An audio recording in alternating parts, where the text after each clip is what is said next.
It had been a year since Emily and I had gone our separate ways, and my life had settled into a rhythm I never would have imagined.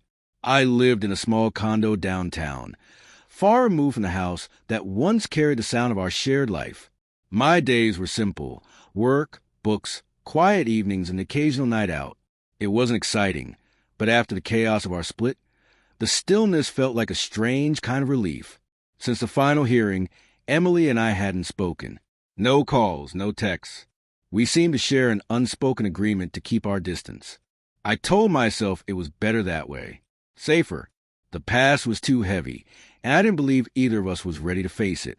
Then, one cold November night, there was a knock at my door. I wasn't expecting anyone. When I opened it, there she was, Emily.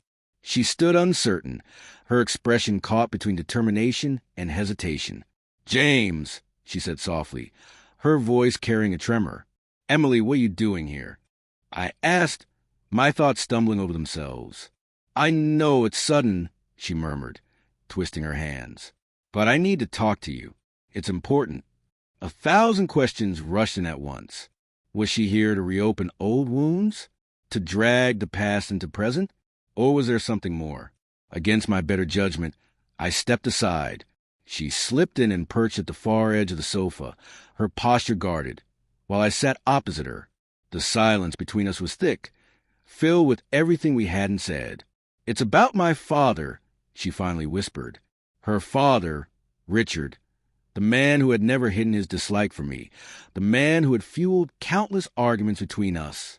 He had been a wedge that never stopped pressing into our marriage. "He's very sick," Emily continued, her eyes shining. "The doctors don't think he is long, and he's been asking to see you." "To see me?" I asked, stunned.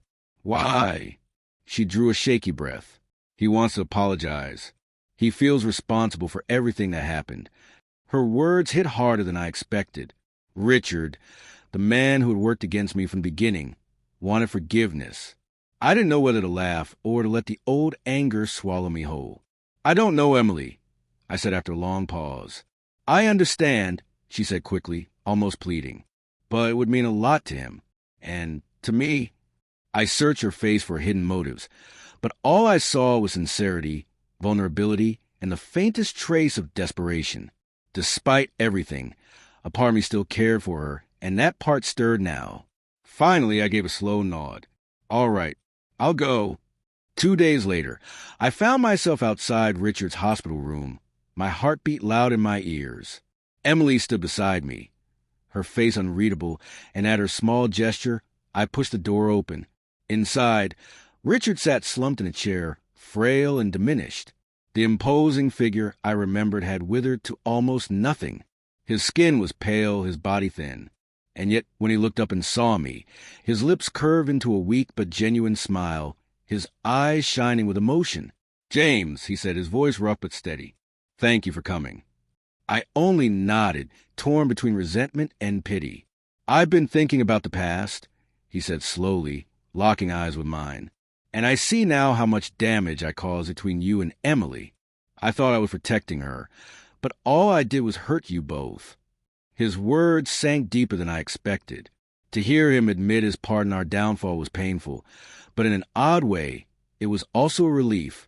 "I appreciate you saying that," I replied, swallowing hard.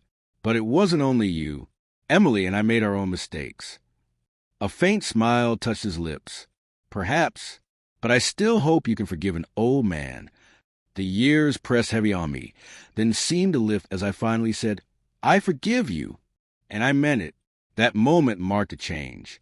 For the first time in years, there was space for peace. Emily and I didn't fall back into old roles. We didn't reignite what had burned out. But as we stood together through Richard's final weeks, something else emerged: respect, quiet companionship.